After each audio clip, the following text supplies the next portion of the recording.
The Thermaltake View 71 Snow Edition shows off your build in style with a frosty white paint job and 4 tempered glass side panels. You also get 2 pre-installed 140mm ring white LED fans, a vertical GPU mount with bracket, and 3-way radiator support for water cooling. So click the sponsor link in the description to learn more. Excellent! What's up guys, welcome back to Paul's Hardware. Today's video is going to be an unboxing of this motherboard, and I want to start off with a few pointers. One, I don't always do unboxing videos, but every once in a while I have the opportunity to unbox something prior to it actually being available. Now, I've asked the viewers at home whether you guys like to see these types of videos because they're kind of like hype videos for a product that's unreleased yet. By and large, the answer has been yes. People would rather see this than not see it, but just to be very clear, I do not recommend pre-ordering this stuff, either the motherboards or the CPUs that are going to go in them. Please wait for independent reviews. For now, we're just getting a first look and maybe getting a little bit excited about the potential for what these motherboards have to offer. That said, let's open her up. So a big thank you to MSI for sending this over so we could get an early look. And what do we got? First off, this is MEG. MSI is renaming their motherboard series. We have MEG, MAG, and MPG. So we should be saying MEG here, not MEG, but I probably will still say MEG quite a few times. And we can see on the front, supports Intel Core inside, supports Optane, Z390 chipset, and this is going to support the 9000 series of Intel CPUs. So we can finally confirm we have a 9900K, which is an 8-core 16-thread processor. We have a 9700K, which is 8 cores and 8 threads. And we have a 9600K, which is 6 cores and 6 threads. The smart cache has also been improved and can go up to 16 megabytes for the 9900K. Boost goes up to 5 gigahertz, which is pretty crazy as well. And then thanks to the chipset, the Z390 chipset, we now have the integration of advanced features like USB 3.1 Gen 2 natively, as well as 802.11 AC Wi-Fi. The chips also have a 95 watt TDP and they have soldered IHSs, so we won't need to delid them anymore, thankfully. That's really nice, and that's probably where they're getting some of that extra frequency since this is a Cannon Lake refresh. It's still based on the 14 nanometer manufacturing process, and they will still use LGA 1151 socket motherboards like this one here. If you're interested in compatibility, there is cross-compatibility with older 300 series chipset motherboards. You can update the BIOS and still slot in the 9000 series CPUs.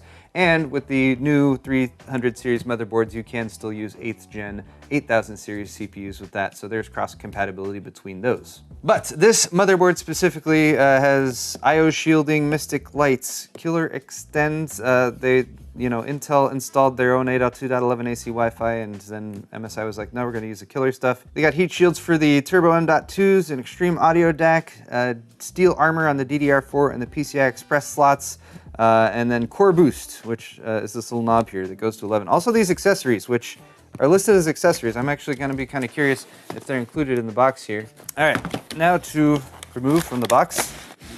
Ta-da. I didn't show the window there, but honestly, you wouldn't have been able to see much because they have a review sheet in here. So this is something that you wouldn't get in a retail version of this. This is a media sample performance qualification, and MSI does this. They actually have tested this motherboard, run through some benchmarks with their own configuration, and showed me the scores that they've gotten, as well as links to like the info kits and where I can download the latest BIOS if I need that. Here's the motherboard in its own little box. I'm going to set that aside so we can come back to it, because I am very curious about those accessories they mentioned. It looks like they are included. Streaming boost here. Look, a CD-ROM. I think they've gotten over those. Oh look, such convenient timing for this launch. Also, did you happen to notice that the GeForce RTX 20 series recently launched too? Layout of the motherboard, which is actually pretty helpful here, pointing out what is what with a color picture. Other documentation includes case badge. Thank you for choosing MSI products. Make sure to register them. You get some labels for your cables, which can be handy. Quick install guide as well as the full manual. Here's a 2-way SLI high bandwidth bridge, and this would be for 10 series cards from NVIDIA. So they're not giving you an NVLink bridge in the box, but that is somewhat understandable. Those are a little bit more expensive.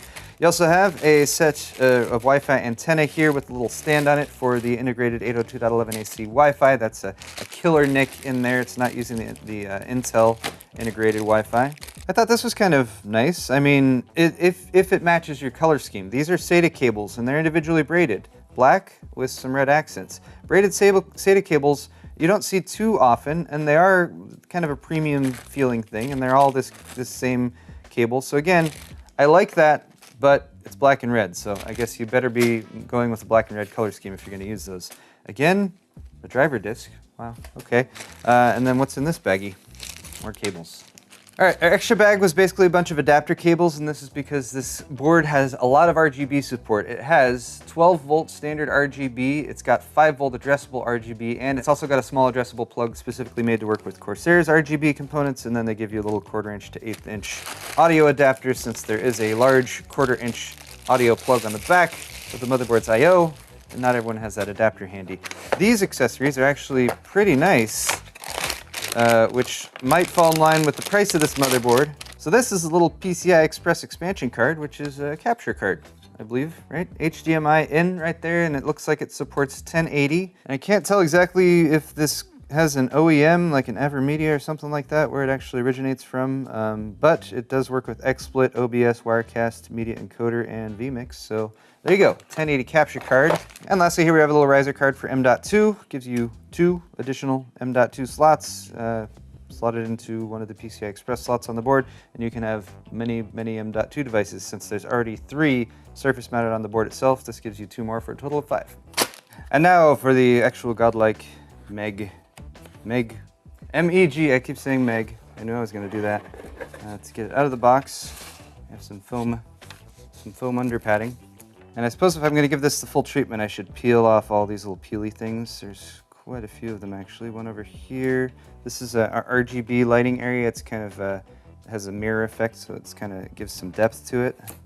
So where do we begin here? I want to say power delivery. That's probably the most serious and part of the board that might affect overclocking options in the future.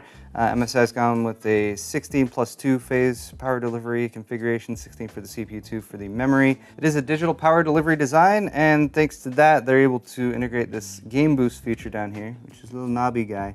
And this knob has 11 positions. The knob actually does go all the way up to 11, so that's smart there, a little Spinal Tap reference from MSI.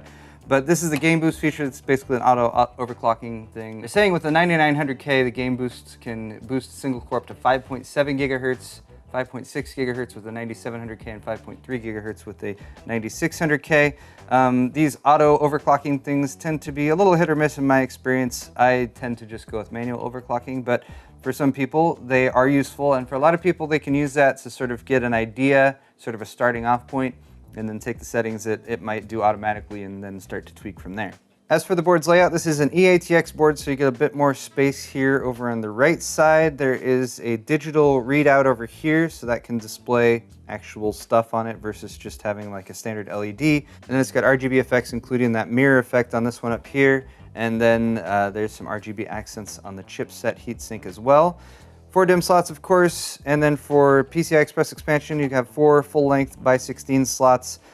Still no info in the manual that I have about PCI Express lanes on these new chips, so that info will be coming in the future. I'm imagining, depending on what you have connected to this board with all the M.2 and the PCIe, some stuff's going to turn on or off depending on what's being used. There's also a turbo U.2 port down here, which is also a PCI Express connection, just a different actual connector. So it works similar to M.2, but if you happen to have a U.2 device already on hand, then that's probably going to be something useful for you. For front I/O connectivity, you got 2 USB 3.0 front panel headers and 2 of the new USB 3.1 Gen 2 front panel connectors. And that's a rarity on motherboards. Actually, in the manual, they specifically list compatibility with the Corsair 1000D, which is the first case I've had that has 2 of those plugs. In my current Z390 motherboard, I only have 1 of those, so I guess I might need to swap this board in or something. There's trade-offs there, of course, but 2 of those is nice. That's a definite upgrade for I/O. And then I also like that they still have 2 USB 2.0 headers in there. It's nice that they're not ditching those. Another nice feature that's becoming more and more common is the fixed I/O shield here on the back, so you can never forget to install your I/O shield again. And here's where I want to point out my 5 favorite motherboard features, which is a video I did, I feel like a year plus ago. And I want to point out that this motherboard has pretty much all of them, as far as I can tell. So one of them is an external clear BIOS button, which that has right here. BIOS reset button with that right there. Another one of those 5 favorite features is a BIOS flashback option, or the ability to update the BIOS without a CPU and memory installed. MSI calls that BIOS Flashback Plus, and that is also available via this button right here. So you do need to check in the manual to make sure you plug your USB with the BIOS file into the right slot there. Feature number 3 of 5 is the surface mounted power and reset buttons, and it has both of those right down here by the OC knob. And then also I like to have an LED post readout, and this actually has, well, more than that. It's got the LED post readout itself with just a little 2-digit LED code, and then it's also got that OLED display that I already mentioned, and that can be customized, and it can even show little animations on it like the MSI Dragon and stuff, which is kind of cool. The fifth and final feature was advanced fan controls, and this board does have a lot of fan headers on it, including a 2-amp header for a pump, which is cool. I'm not sure if it can do a fan stop mode, but they do advertise their full fan controls with their total fan control software, so I'll have to come back and follow up and maybe test that software and see what it is capable of in the future.